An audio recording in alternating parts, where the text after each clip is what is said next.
ইতিমধ্যে আপনারা জানেন বাংলাদেশ ওয়েস্ট ইন্ডিজের সাথে টি-20 সিরিজে হোয়াইট ওয়াশ হয়েছে এবং তৃতীয় টি-20তে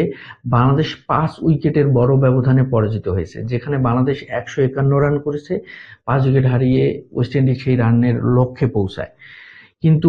যেভাবে বাংলাদেশের লজ্জাহীন ক্রিকেটটা চলতেছে, বাংলাদেশের ক্রিকেটের যে একটা বেহাল দশা, যে অধারাবাহিক ক্রিকেট, মানে বাংলাদেশের ক্রিকেটের যে ব্যর্থতার চিত্র প্রতিনিয়ত ফুটে উঠতেছে এবং বাংলাদেশের ক্রিকেটারদের যে ব্যাটিং অর্ডারের যে ধরনের একটা ওলটপালট সিস্টেম, তো বাংলাদেশের অধিনায়কের যেভাবে হচ্ছে দায়সারা কথাবার্তা এবং অজুহাত দেখিয়ে নিজেদেরকে দায়মুক্ত করার যে একটা প্রবণতা, সেই সবকিছু মিলে আজকের ভিডিওতে 3টা মূল কথা নিয়ে আলোচনা হবে। প্রথম কথাটা হচ্ছে বাংলাদেশের ক্রিকেটটা চলতেছে সোশ্যাল প্ল্যাটফর্ম অ্যাক্টিভিটিজ এর উপর নির্ভর করে। কি ধরনের গেম প্ল্যানিং হবে, কি ধরনের বেস্ট 11 হবে, ব্যাটিং অর্ডারটা কিরকম ভাবে সাজানো হবে। দ্বিতীয় টি-20তে বাংলাদেশ যখন 72 বলে 100 রান লাগে, 51 বলে 53 রান লাগে এবং 30 বলে যখন 52-53 রান লাগে, এইরকম সিচুয়েশনে যখন জাকের, শামীম, হৃদয়েরা যখন খুব বাজে ব্যাটিংটা করেছে, রান এবং বলের ব্যবধানটা কমাতে ব্যর্থ হয়েছে, যখন দায়িত্ব জ্ঞানহীন ব্যাটিংটা করে আউট হয়ে গিয়েছে, ম্যাচের সিচুয়েশনটাকে যখন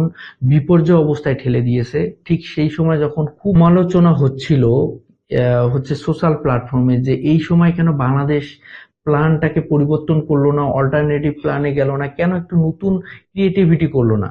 একটু কেন মিরাক্কেল হওয়ার মতো সিচুয়েশন তৈরি করলো না, কেন রিশাদকে ওই সময় যদি একটু আগে নামিয়ে দেওয়া যেত, বা যদি ওই সময় হচ্ছে তানজিম সাকিবকে একটু আগে নামিয়ে দেওয়া হতো, যে তাদেরকে যদি ওই ফ্রিডমটা দেওয়া হতো যে তোমরা 20 বল খেলে 40 রান করবা, বা তোমরা 10 বল যদি টিকে থাকো, 10 বল খেলে তোমরা 20 থেকে 25 রান করবা, তাহলে ম্যাচের সিচুয়েশনটা পাল্টে যাওয়ার মতো একটা অবস্থা তৈরি হতো। যখন এ ধরনের আলোচনা হচ্ছিল, তখন এই প্ল্যানিংটা যেন অ্যাপ্লাই করলো হচ্ছে তৃতীয় টি-20, কিন্তু তৃতীয় টি-20র যে চিত্র, দ্বিতীয় টি-20র যে চিত্র, দুটাই কিন্তু ভিন্ন। দ্বিতীয় টি-20তে বাংলাদেশ রান চেস করতে নেমেছে এবং তৃতীয় টি-20তে বাংলাদেশ কিন্তু রান ডিফেন্ড করতে নেমেছে, এবং সেখানে বাংলাদেশ প্রথমে যখন ব্যাটিং করে, তখন আপনার যখন 30 থেকে 40টা বল আপনাদের আরো খেলতে পারবেন, সেই সময় কি আপনি নাসুমকে নামাবেন, সেই সময় কি আপনি হচ্ছে রিশাদকে নামাবেন? আপনার প্রপার একজন ব্যাটিং জাকের আলী অনেক আছে। জাকের আলী অনেকের আসলে তিনি ব্যাটিং, বোলিং না ফিল্ডিং না তিনি উইকেট কিপার, সেটা যেমন আমরা এখন বুঝতে পারতেছি না, সেটা মনে হয় টিম ম্যানেজমেন্টও অথবা কোচিং প্যানেলও মনে হয় তারাও বুঝতে পারতেছে না।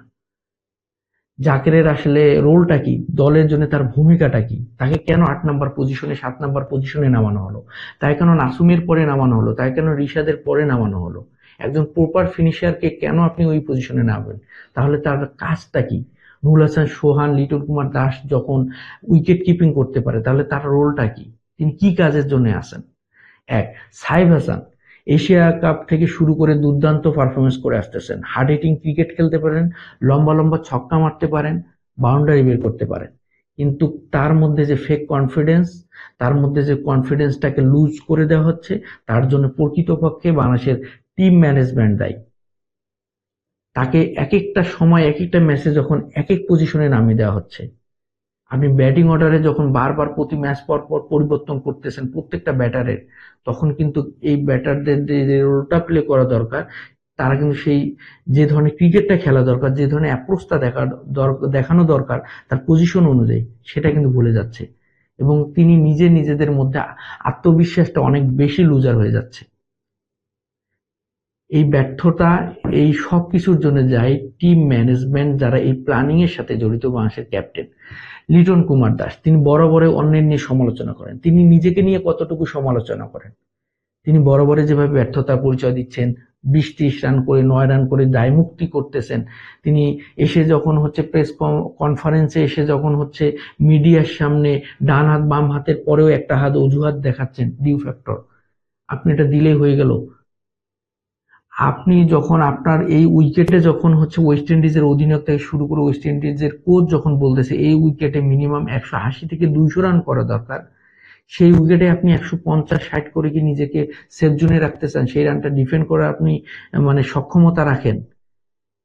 তো এই যে একটা বিষয়, এবং বাকি 9 জন ব্যাটার মিলে করলেন যখন 34 রান, এবং আপনার হচ্ছে আপনি একটা জিনিস খেয়াল করেন, 7.3 ওভারে যখন মানুষের 44 রান 2 উইকেটে, 7.3 ওভারে ওয়েস্ট ইন্ডিজের রান 53 রান 2 উইকেটে। এখান থেকে পরবর্তী 46 বলে ওয়েস্ট ইন্ডিজ 1 উইকেট হারিয়ে নিল 91 রান, ডাবলের থেকেও বেশি। তো বাংলাদেশ 7.3 ওভারে রান ছিল 44 রান 2 উইকেটে, সেখান থেকে পরবর্তী 46 বলে বাংলাদেশ নিতে সক্ষম হয়েছে 71 রান, যেখানে ওয়েস্ট ইন্ডিজের ওই পজিশনে রস্টন জাগর যে ধরনের ব্যাটিং অ্যাপ্রোচ দেখিয়েছে, যে ধরনের ক্রিকেট প্রদর্শনটা দেখিয়েছে, সেখানে বাংলাদেশের সাইফ হাসান, লিটন কুমাররা 9 রান করতে পারেনি। সাইফ হাসান 22 বলে প্রায় ধরতে গেলে 4 ওভার উইকেটে টিকে থেকে 23 রান করতে সক্ষম হয়েছে। এই যে ব্যাটিং প্রদর্শন, এই যে স্ট্রাইক রেটের যে একটা বড় ফারাক, টি-20তে আপনি যখন এই ধরনের ইনিংসগুলা খেলবেন, এই ইনিংসগুলা আপনার জন্য যদিও কাজে লাগে, দলের জন্য সেটা কখনো ভালো কোনো কিছু বয়ে নিয়ে আসে না। সেটা দলের জন্য অবশ্যই কঠিন অবস্থায় নিয়ে যায়, দলকে হারার মতো অবস্থায় নিয়ে যায় আপনার এই ধরনের ইনিংসের জন্য। সো সাইফ হাসান যদি সেই সময় 20 বলে 40 রানে, সেই 22 বলে যদি সাইফ হাসান 46 রান করতেন, তাহলে সেই জুটিটা, তানজিদ হাসান তামিমের সাথে সেই জুটিটা দলের জন্য কত বড় ভূমিকা রাখতে পারতো। তো এরকম সেলফিশ টাইপের ক্রিকেট থেকে, এরকম অগোছালো ক্রিকেট থেকে, এরকম দায়িত্বকাণ্ডহীন ক্রিকেট থেকে, সার্কাস ক্রিকেট থেকে বাংলাদেশের